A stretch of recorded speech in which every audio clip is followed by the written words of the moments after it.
భవిష్యత్తులో కూడా కేంద్ర ప్రభుత్వము ప్రతి సంవత్సరము సెప్టెంబర్ 17 ఇదే వేదికలో ఈ యొక్క తెలంగాణ విమోచన ఉత్సవాలు, హైదరాబాద్ ముక్తి దివస్, తెలంగాణ లిబరేషన్ డే తప్పకుండా నిర్వహిస్తామని సందర్భంగా మనం చేస్తా ఉన్నాను.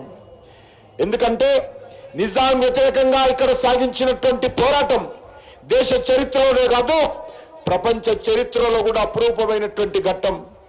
ప్రజలకు ఎవరికి వారే స్వచ్ఛందంగా కత్తులు, గొడ్డళ్ళు, బరిసళ్ళు, రోకలి బండలు లాంటి పనిముట్లని ఆయుధాలుగా చేసుకొని నిజాం యొక్క సైన్యం పైన, రజాకార్ల పైన స్వేచ్ఛ కోసం, స్వాతంత్రం కోసం పోరాటం కొనసాగించారు.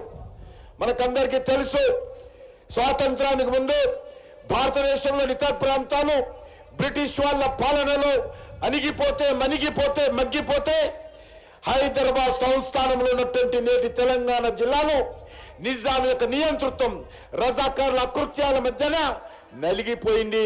నిజాం ప్రభుత్వం రజాకార్ల దౌర్జన్యాల కారణంగా ఇక్కడి ప్రజలు ప్రత్యక్ష నరకాన్ని అనుభవించారనే విషయాన్ని మనం చేస్తూ ఉన్నాను. సామాన్య ప్రజలపై నిజాం సైన్యంతో పాటు మరి ఈరోజు రజాకార్ల దురాఘాతాలు సాగాయి. కరడు కట్టినటువంటి మతోన్మాది కాసిం రజీ రజాకార్లకు ఆయుధాలు ఇచ్చి హిందువుల పైన హత్యాకాండ కొనసాగించాడు. రజాకార్లు ఇక్కడ ప్రజలపై, ముఖ్యంగా హిందువుల పైన తీవ్రమైనటువంటి దాగుడు కొనసాగించారు. మనకందరికీ తెలుసు, వరుసగా అనేక ప్రాంతాలలో హత్యలు చేయడము, ఉరి తీయడము, సజీవ దానాలు చేయడము, మహిళలతో నగ్నంగా బతుకమ్మలు ఆడించడము, అత్యాచారాలు చేయడము, దోపిడీలు చేయడము, దొమ్మిలు చేయడము, ఈరోజు అనేక రకాల దౌర్జన్యాలకు ఆయా రాడు అడ్డు అదుపుకు లేకుండా పోయింది. నిజాం హయాంలో తెలుగు భాషపై లెక్కలేని ఆంక్షలు, నిర్బంధాలు పెట్టారు. స్థానిక భాషల్ని, భారతీయ సంస్కృతుల్ని అన్ని దశల్లో కూడా నిర్దాక్షిణ్యంగా అణిచివేశారు. ఆ రోజు నిజాం చెప్పాడు, అరబ్బీ అంటే అమృతము, పారసీ అంటే తేనె, ఉర్దూ అంటే కండ శర్కర, తక్కిన భాషలన్నీ ఒంటి కాలి కింద దుమ్ము అని నిజాం పదే మాట్లాడుతూ తెలుగు భాషను అణిచివేశాడు. తెలుగు మీడియం స్కూళ్లను బదులుగా ఉర్దూ మీడియం స్కూళ్లు తెరిచారు. ప్రజలపై బలవంతంగా ఉర్దూను రుద్దేటువంటి ప్రయత్నం చేశారు. తెలుగును రక్షించుకునేందుకు నాడు ఆంధ్ర మహాసభ వివిధ సంస్థల ఆధ్వర్యంలో గ్రంథాలయ ఉద్యమాలు జరిగిన విషయాన్ని మనం చేస్తున్నాను.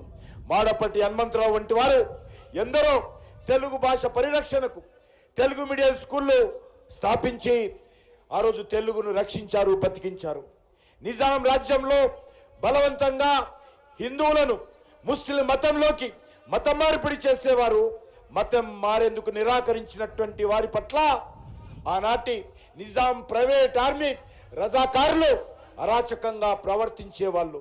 హిందూ మహిళలను వ్యవస్థలు చేసి వేధించేవారు. హిందూ అమ్మాయిలను బలవంతంగా ఎత్తుకెళ్లేవారు. నిజాం ఇక్కడ సంస్కృతి సాంప్రదాయాల పైన దాడికి పాల్పడ్డాడు. హిందువుల పండుగల పైన అనేక రకాల నిర్బంధాలు, ఆంక్షలు పెట్టాడు. దసరా వచ్చిందన్నా, బతుకమ్మ పండుగ వచ్చిందన్నా, దీపావళి వచ్చిందన్నా అనేక రకాల దౌర్జన్యాలు చేసేవారు.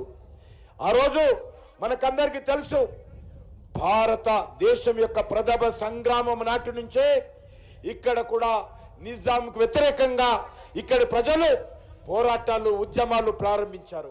నిర్మల్ కేంద్రంగా పోరాటాలు చేసినటువంటి రామ్జీ గోండును, ఆయనతో పాటు 1000 మంది అనుచరులను నిర్మల్లో మర్రి చెట్టులకు సామూహికంగా ఉరితీక తీశారు. అకృత్యాలకు సాక్షిగా ఆ మర్రి చెట్టు ఇవాళ కూడా 1000 ఉరుల మర్రిగా మనకు తెలుస్తుంది.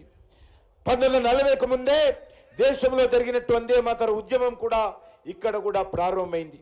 వందే మాతరం రామచంద్రరావు గారు కావచ్చు, ఉస్మానియా యూనివర్సిటీలో నాటి విద్యార్థులు వందే మాతరం ఉద్యమంలో కూడా కీలక పాత్ర పోషించారు.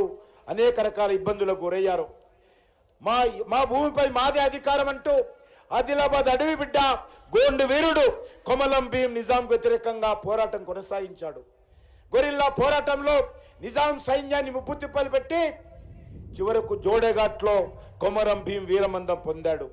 ఉద్యమ నేతల పిలుపు మేరకు సెప్టెంబర్ 2న పరకాలలో జరిగినటువంటి చేపల బండ వద్ద త్రివర్ణ పతాకాన్ని ఎగరవేసేందుకు జనం వస్తే ఆ రోజు ఉద్యమకారుల మీద నిజాం పోలీసులు తుపాకులు పేల్చి రజాకారుల కత్తుల వేటుకు అనేక మంది స్వర్గస్థులైనటువంటి విషయం, వీర మరణం పొందినటువంటి విషయం మనం చేస్తా ఉన్నాను.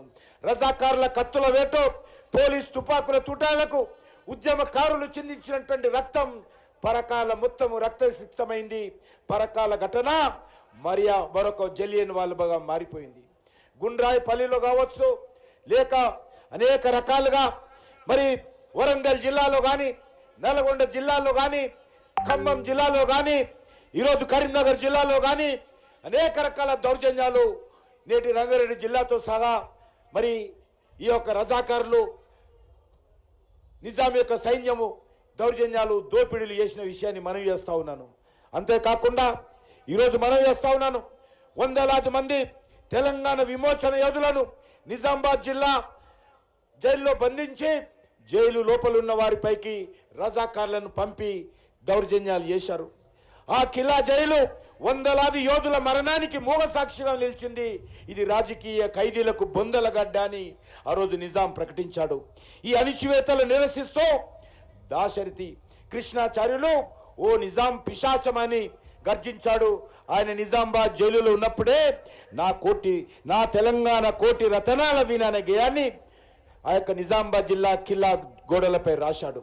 నారాయణరావు పవార్, గంగారాం ఆర్య, జగదీష్ ఆర్య, కుక్కుడాల జంగారెడ్డి, వెదిర రమణారెడ్డి, ఆర్ కేశవులు, తొండుపల్లి వెంకట్రావు, ముదుముల నరసింగరావు, షోయబుల్లా ఖాన్, కాటన్ లక్ష్మీనారాయణ లాంటి అనేక మంది ప్రముఖులు నిజాం వ్యతిరేకంగా ప్రజలను చైతన్యం చేశారు, పోరాటాలు కొనసాగించారు.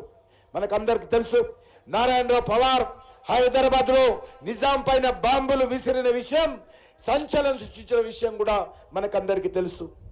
షోయబుల్లా ఖాన్ ఆ రోజు ఒక ముస్లిం బిడ్డగా ఇమ్రోజ్ అనేటువంటి ఉర్దూ పేపర్లో నిజాం వ్యతిరేకంగా ఈ స్వాతంత్రం రావాలి, ఇక్కడ నిజాం పాలన పోవాలి, ఇక్కడ 3 రంగుల జెండా ఎగరాలి, ఈ నిజాం ప్రాంతము భారతదేశంలో కలవాలని చెప్పి ఆయన పత్రికలో రాస్తే ఇదే కాచిగూడ లింగంపల్లి చౌరస్తాలో నడి రోడ్డు పైన గుండాల చేతిలో ప్రాణాలు కలిపాడు. రజాకారులు స్థానిక ప్రజలనే కాదు, హైదరాబాద్ నిజాం రాజ్యం నుంచి వెళ్ళేటువంటి రైళ్లను రైతం కూడా లూటీ చేసిన విషయాన్ని ఈ సందర్భంగా మనవి చేస్తున్నాను. రజాకారుల దౌర్జన్యాలకు 1947-48 కాలంలో హైదరాబాద్ సంస్థానంలో 60,000 కుటుంబాలు బలయ్యాయి. హిందువులకు చెందినటువంటి 100 కోట్ల రూపాయల సొత్తు కొల్లగొట్టారు. నిజాం రాజు తరతరాల బూజు అని దాశరథి మాట్లాడిన విషయం మనకు తెలుసు. గోల్కొండ కిల్లా కింద నీ గోరి కర్తం కొడుకో నిజాం సర్కోడోడా అని యాదగిరి రాసిన పాట మనకు తెలుసు. ప్రాంతేతరుడు మోసం చేస్తే ప్రాంతం పొరిమేలల వరకు తరిమి కొడతాం, ప్రాంతం వాడు మోసం చేస్తే ప్రాంతం లోపల పాతి పెడతామని కాళోజీ నారాయణరావు ఇచ్చినటువంటి నినాదం. బత్తిన మొగలయ్య గౌడు, సర్దార్ పాపన్న గౌడు